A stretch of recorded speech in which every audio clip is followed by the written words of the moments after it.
एक जापान और एक जर्मनी।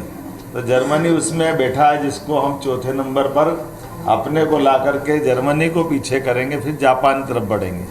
मैं किसी को इस नाते से नहीं देखता हूँ कि हम किसी का मान मर्दन करना चाहते हैं, लेकिन ये वैश्विक जगत में आर्थिक जगत की दृष्टि से अपने संसाधनों का बेहतर से बेहतर उपयोग करके हमारे को सभी सेक्टर में अगर आर्थिक रूप से आगे बढ़ना है तो हमारे उपलब्ध संसाधनों का भी लाभ लेना है। और जैसा कि मैंने कहा कि हमारी सरकार बनने के बाद हमने एक गति बनाई है।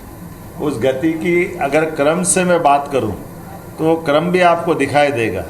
हमने गति बनाई अपने रीजनल कॉन्क्लेव अर्थात संभाग स्तर की इन्वेस्टर समिट से, और संभाग स्तर के इन्वेस्टर समिट करते करते हमने नेशनल स्तर पे भी गए कि हमारे अपने जहां एक संभाग के अंदर हम इन्वेस्टर समिट कर रहे हैं तो वहीं समान रूप से आर्थिक रूप से संपन्न राज्यों में भी हमने रोड शो किए, दोनों का क्रम बनाया।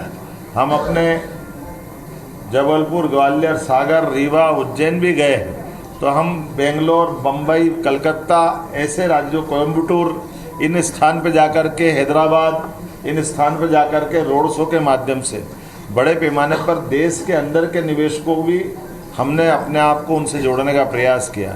अर्थात राज्य के अंदर के हमारे निवेशक, उद्योगपति वो भी आगे बढ़े, वो अपने व्यापार व्यवसाय में नए कीर्तिमान बनाए, अपने रीजन में उनकी जो अपनी पकड़ होती है, ऑलरेडी जो काम कर रहे हैं उनको अपना मौका देना, और नेशनल लेवल पे भी इसके जो प्लेयर्स हैं, ये बड़े उद्योगपति हैं, अलग अलग निवेशक हैं, उनको भी मौका देना।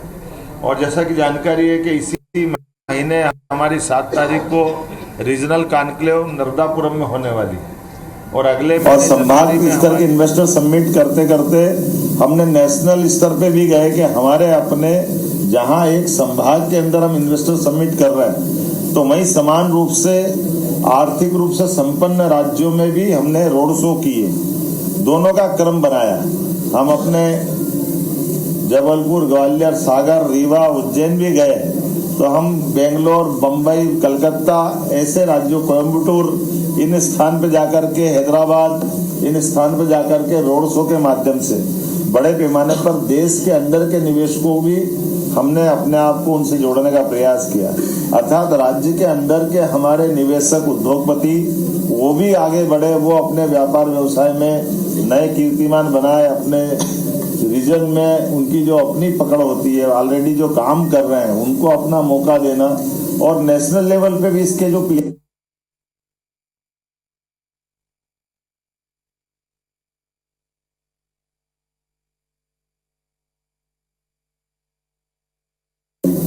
और अगले महीने जनवरी में हमारी अगला एक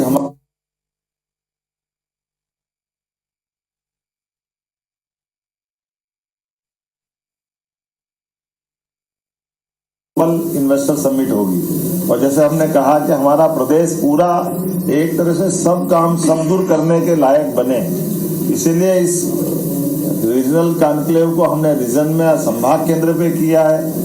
उसी प्रकार से ग्लोबली अगर कर रहे हैं तो वैश्विक स्तर पर हमारी राजधानी का महत्व बढ़ना चाहिए, इसलिए इसको भोपाल केंद्र पे हमने करने का प्रयास किया। यद्यपि हमने ऐसा जो करने की बात करते हैं तो इसमें नए आते हैं बहुत प्रकार के। सरकार के गठन के साथ जब सुशासन की बात कही है, सबके साथ सब अनुकूलता की बात कही, पूरे प्रदेश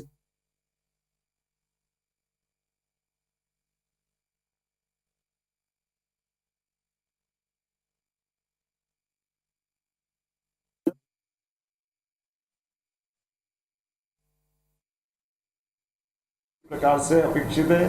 जैसा मंच पे और हमारे अपने सभी क्या अधिकारी, क्या मंत्रिमंडल, क्या कर्मचारी, क्या यहाँ की जनता, सभी के साथ आगे बढ़ते बढ़ते धीरे धीरे हमने इसमें गति जो पकड़ी है।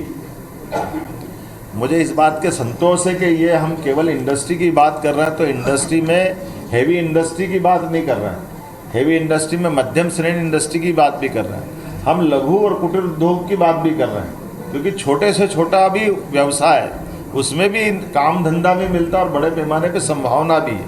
लेकिन इसके साथ साथ शोध केंद्रों का भी उतना ही महत्व है। शिक्षा केंद्रों का भी उतना ही महत्व है। इसी प्रकार से हेल्थ का जो महत्व है वो हमारी एनर्जी सेक्टर का भी महत्व है। एनर्जी भी सभी प्रकार की ऊर्जा, एक ऊर्जा नहीं।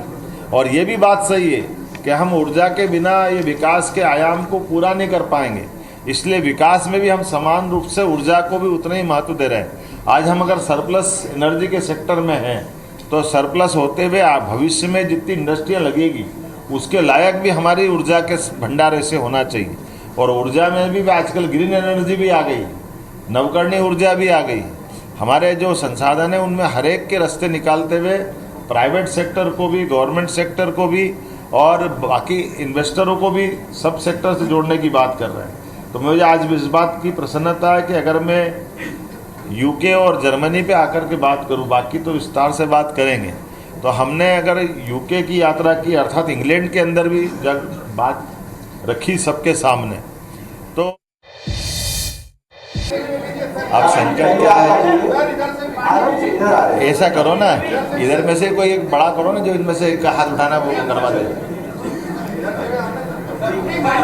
आपने आईटी सेक्टर को लेकर कहा है कि आईटी पार्क बनाएंगे वो यहाँ पर मध्य प्रदेश में। अभी तक जितने भी आईटी पार्क है वो राज्य सरकार के आईटी पार्क है। एक दूसरा कि मैं इसलिए कह रहा हूँ कि पिछले 25 साल से मैं आईटी की पत्रकारिता कर रहा हूँ, मध्य प्रदेश का छोटा पार्लियामेंट। मेरा सवाल यह है कि वो आईटी पार्क में क्या डेटा सेंटर बनाएंगे, क्लाउड का खोलेंगे, ड्रोन का खोलेंगे, सॉफ्टवेयर का खोलेंगे, इस सेक्टर में और कितना लाएंगे? देखिए दोनों बातें हैं। मैंने कहा कि हम सब सेक्टर की बात कर रहे हैं, तो आईटी में हमारी पॉलिसियां पूरे देश में सबसे आकर्षक है। आपने कहा गवर्नमेंट, अब केवल गवर्नमेंट के नहीं, आप प्राइवेट सेक्टर भी बना सकते हैं, आप डाटा सेक्टर भी बना सकते हैं। इस आधार पर हमने अपने अभी इसी महीने दिसंबर में हमारे 2 जगह भूमि पूजन हम कर रहे हैं। आप कितनी छोटी सी बात है, हमारे इंजीनियरिंग कॉलेज के कैंपस में जहाँ से बच्चे निकल रहे हैं हम उसी में आईटी पार्क बना रहे हैं कि वहीं से बच्चे निकले, वहीं काम धंधा मिल जाए उनको। उसके बलबूते में हमारे इंजीनियरिंग कॉलेज को भी बदले में कुछ राशि देंगे और भविष्य की संभावना